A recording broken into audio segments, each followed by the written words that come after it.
All right. Welcome to it. Mount Columbus Speaks here. A little post-game recap against the Broncos versus the Panthers here. And, man, I'm fired up to be doing this one. What a freaking win that was.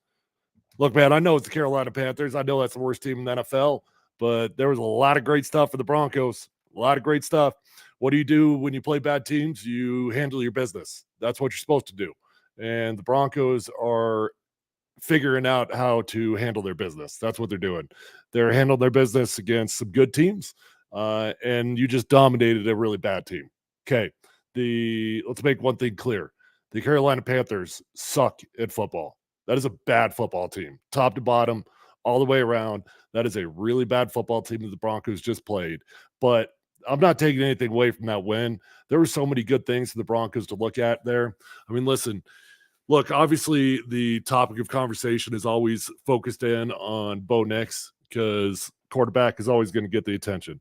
But man, how about the tight ends? Anybody have Denver Broncos tight ends having a huge game on your bingo card? I sure as hell did not.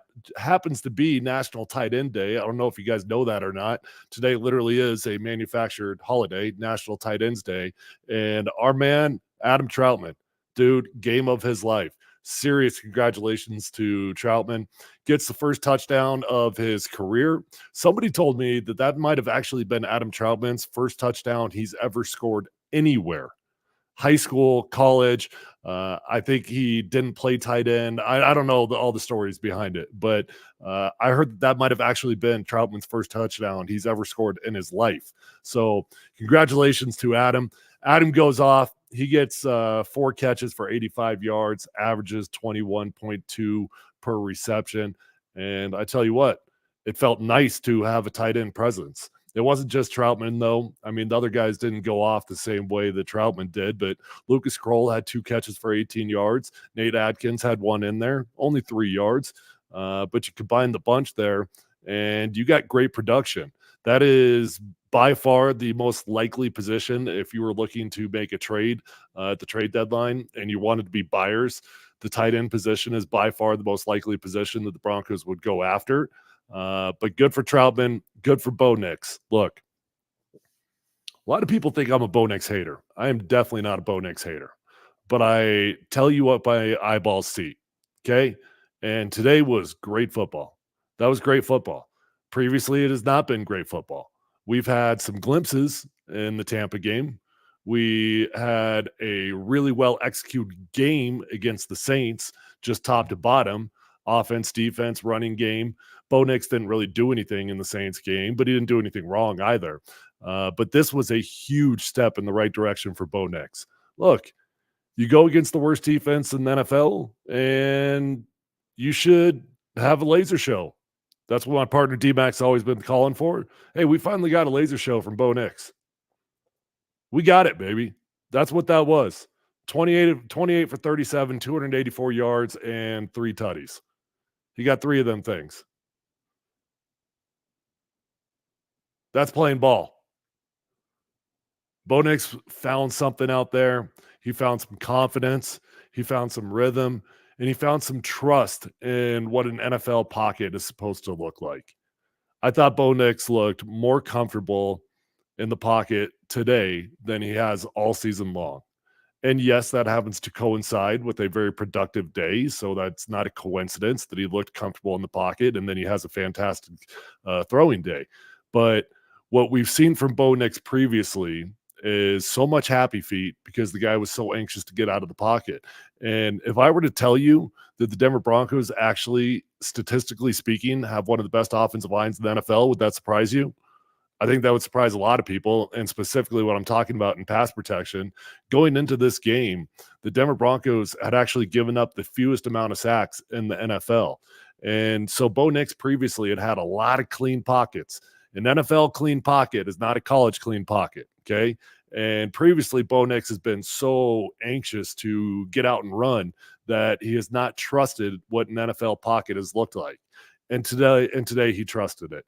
You know, Bo could have easily had 350 yards had Troy Franklin not dropped that one pass. We had another drop deep bomb that I'm forgetting who that one was to, but Troy Franklin drops another one that goes straight through his hands. How many times have we seen that from Troy this year? I mean, good Lord, man. At some points, catch the damn ball. Catch the damn ball, Troy. It's getting old.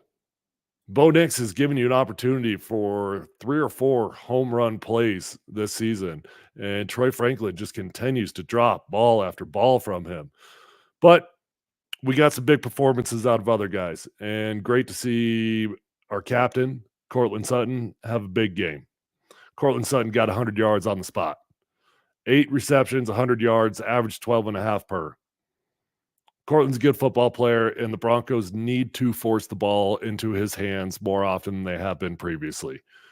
We just had a game go by in which Cortland had 0 catches on the game. That should never, ever happen. I realize that Cortland Sutton is not a top 10 wide receiver, and I realize that a lot of people think he shouldn't even be a number 1, but I'm telling you, he's a damn good wide receiver, and he's the best wide receiver the Broncos have. So good to see Bo Nix put some trust back into the captain. Good to see Bo Nix go make some big plays for Adam Troutman. Look, you thought the Denver Broncos couldn't cover tight ends in the past? Good Lord. The Panthers didn't even try to cover a tight end. Did not even try. Thought the running game left plenty to be desired. There were some good moments, specifically from Jaleel McLaughlin. Jaleel had 8 for 47, and he was averaging 5.9 per. Javonte had 17 carries for 44 yards and just didn't look as sharp as he has in the last couple of weeks. I think a large part of that was also because Sean Payton saw that his quarterback was getting into a rhythm, and wisely he said, okay, let's seize the day. Let's seize this moment. Bo Nix has got some momentum. Let's carry that forward, and let's let him get this feeling. Bo Nix needed to get that feeling of what a dominating performance feels like. Caleb Williams has had a few of them this year, although did not look great today. Jaden Daniels has had a bunch of them this year. Drake Mays even had a moment this year.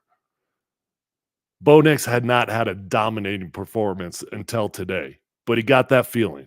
So now it's going to be fun to see if Bo Nix can capitalize on that and if he can keep that momentum going. Look, it's going to be like it's going to be like a stock chart when the season's all said and done. At the end of the day, we just need that arrow to be going up and to be higher at the end of the season than it was when the season began. We had a great day today, and I'm sure at some point Bo Nix is going to have another 2 or 3 interception game. But that's the best thing that Bo Nix has been doing is protecting the football.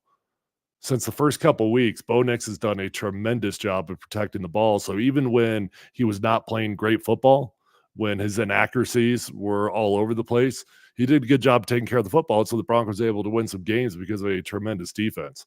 And that leads me into just the NFL as a whole right now, because we got to talk about where the Broncos stand and what does the future look like. Look, the Broncos are 5-3 right now. Let that sit in. They're 5-3. And their quarterback is just starting to figure it out. If Bo Nix can figure this out and this defense continues to play the way that they are, dude, watch out now. I mean, the Broncos might not just be a playoff team. They could make some noise. I'm not kidding you. They seriously could. Look, they got a long ways to go, and a lot of that is going to rely on if Bo Nix can continue to take the next step. Today was a great step in the right direction, but with the Broncos at 5-3 right now, and you look at the schedule of what is remaining, look, you got a couple more nothing's a gimme, but you got a few more games that you look at and you say, okay, the Broncos should handle their business. They should handle their business against the Raiders. They should handle their business against the Browns. They should handle their business against the Colts. Anthony Richardson apparently doesn't know how to play quarterback in the NFL. He was hot garbage today.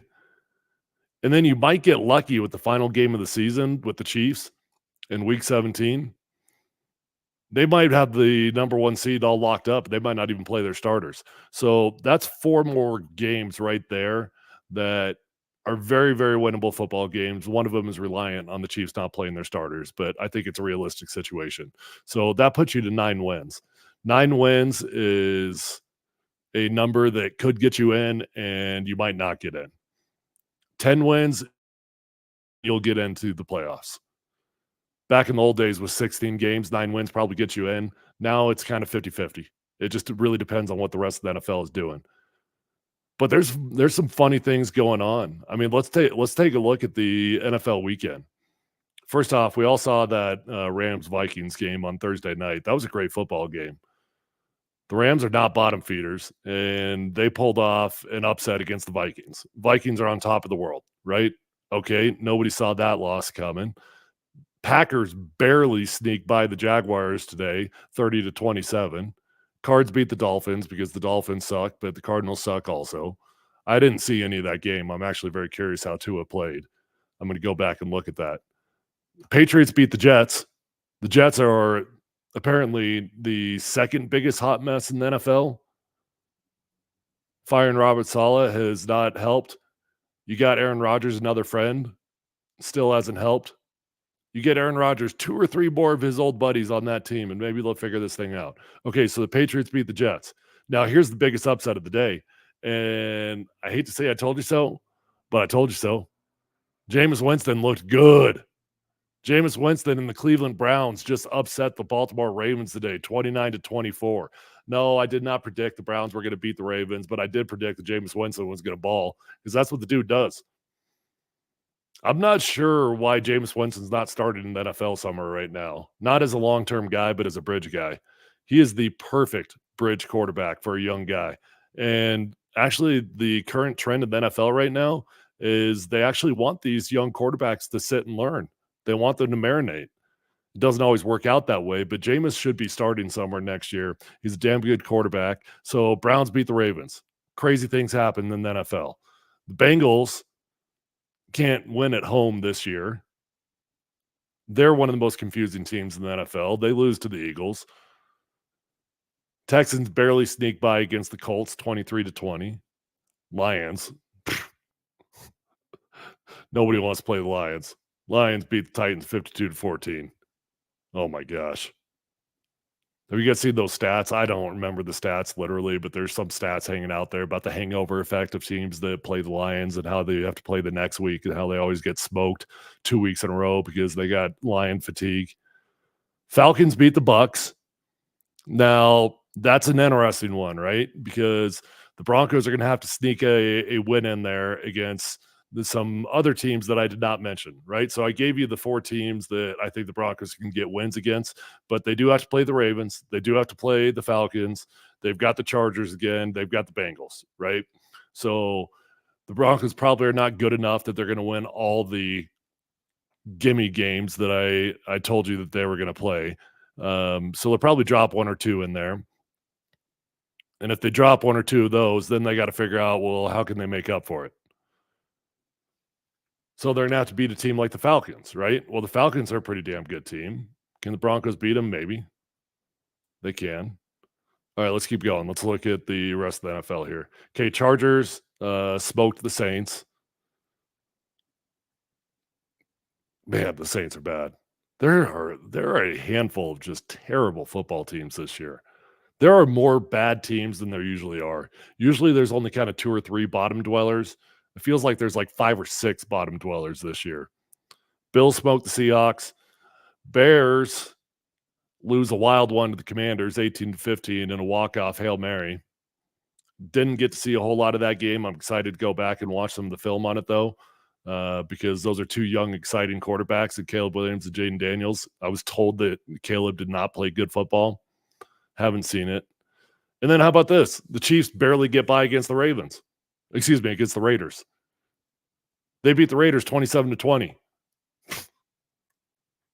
And now we got the Cowboys 49ers on. I was worried for my man Kyle Shanahan. It wasn't looking good there. It was looking like the 49ers might drop one to the Cowboys, but they've taken over that game. They're winning 27-20.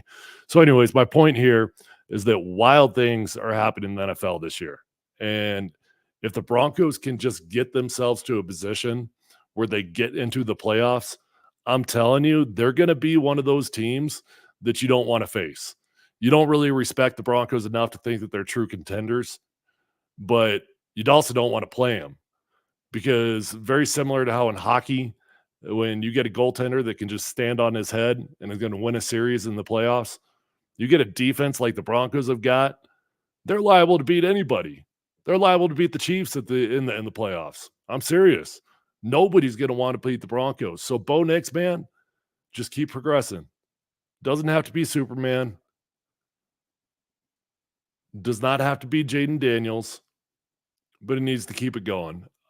I know I'm a broken record if you guys listen to all my podcasts and if you listen to my radio show. I say the same things all the time, I know. But one thing I say a lot is that when the season is all said and done from Bo Nix, I need 2 to 3 games that are wow. Wow. Okay? Just give me 2 or 3 of them. And then we get to go into the offseason with a damn good feeling because you were competitive the rest of the year and you gave me 2 to 3 wow games. Well, I think we just got one. We just got a wow game. Now, that one was against the Panthers, but it counts, man. It absolutely counts as a wow game. He beat their brains in, and Bo Nix was in control. He trusted his pocket. He had some great throws. He should have thrown for well over 300 yards had his wide receivers just caught the damn ball. So now he's got to find a couple more of those. And in a perfect world, we'd get a wow game against the Ravens. I think everybody was counting that Ravens game off, just counting it off as a loss, right? Assuming they're going to lose. Well, the Ravens are a weird team also. Ravens have dropped some weird games this year, including this weekend. So you never know, man. I can't believe how good I feel about this Broncos team right now. The defense is so elite that if you can just get a marginal functioning offense, the Broncos will win at least half of their remaining games and they'll be a playoff football team. You just got to be functioning. Somebody asked me today if this 2024 Broncos defense is as good as the 2015 Super Bowl defense. And the answer is not yet, but it reminds you of them, doesn't it? I mean, this is a dang good defense we got right now. They're not quite as timely as the 2015 boys were. They don't have as many big plays, big splash plays, although Pat Surtain's got a handful of them, including another one today. But that 2015 team, man, it was pick sixes for McKee, from Chris Harris, strip sacks from Von Miller at the right time. I mean, game-winning, game-sealing moments. That's the only thing this defense is missing right now. That, and they got to continue to prove it, right? 2015 team did it the entire season. But if this defense continues to play at this level, shoot, they'll be in the conversation with that 2015 D. You got so many pass rushers in this team right now, they're growing off of trees. Nick Bonito has a sack in every single game this season. That's a pretty impressive stat because a lot of times pass rushers are streaky. They'll get 2 or 3 in a game, then they'll go silent for 3 or 4 games. But Nick Bonito's been steady Eddie, man. He's got a sack in every single game. Jonathan Cooper is phenomenal. Baron Browning's a good football player. Jonah Ellis is a good football player. Zach Allen is phenomenal. Jonathan Franklin Myers is a dang good football player. Draymond Jones, sorry, not Draymond. Draymond's gone. DJ Jones, that's a dang good football player. And then you got some studs in the secondary with Pat Surtain and Riley Moss and some really good safeties. So, look, man, I'm fired up. Oh, somebody reminded me it was Lil Jordan Humphrey that had the other big drop. You're right. I forgot about that game. I'm fired up. The Broncos are far from a complete team, but, man, are they heading in the right direction. All right, before I get out of here, let me just go over a few comments from you guys. Do you see us being buyers at the trade deadline? Maybe for a tight end. And David Njoku is a good candidate because the Browns are going to be unloading absolutely everyone. So they might be willing to sell David Njoku. But I don't want the Broncos to give up the farm because more times than not, a midseason trade is a 1 or 2 year rental. And I don't want the Broncos to waste draft picks. So if they find a reasonable value selection or trade, I should say, you can talk me into it, but it's got to be a long-term decision. Bo had a great passing game, but lots left on the field for wide receivers. Same with the run game. Tomorrow will be a rough film session for 2D. Well, I don't know if it's going to be rough, Brian. I mean, there was a lot of good stuff, too. There's a couple guys that are going to be putting their heads in their hands when the film turns on, but for the most part, I think most guys got a lot to be proud of. Has Bo improved as a passer, or the Panthers just garbage? I think it's both. I mean, there's no getting around the fact that the Panthers are just terrible at football. But Bo progressed, and what I saw was a dude that looked way more comfortable in the pocket. It looked like he started to trust what a true NFL pocket looks like, and that's why I think you saw far better success from Bo Nix today. Maybe keep all the draft picks for once in a while. Yeah, that's what I'm thinking. It's been a while since the Broncos have had their draft picks, huh? Maybe not be in a rush to get rid of them. What's a bigger need, a wide receiver one or a good tight end?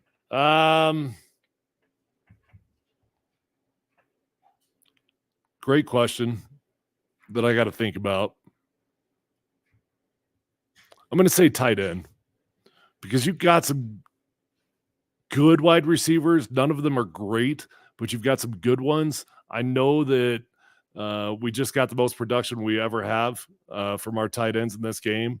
But and of course, Adam Troutman deserves a pat on the back for what he did in this game. But the Broncos don't have a difference maker in the tight end room. So that would be the one spot I'd be down for going to get a trade in. All right. I got my little cowie here. Kenzie Columbus. Say hi. Hi. Hi. I got to get this little cowie to bed. And if I'm sitting here streaming, she's going to want to tell jokes with you guys. So time for Kenzie to go night-night and for Mount Columbus to sign off. Love you all. Talk soon. Tuesday, 8 o'clock, we will do the all 22. We'll go over the film. We'll do all of the offense and be there or be square. Tuesday, 8 p.m. Go over to my YouTube, subscribe, hit a like if you could, and appreciate you guys. Good night.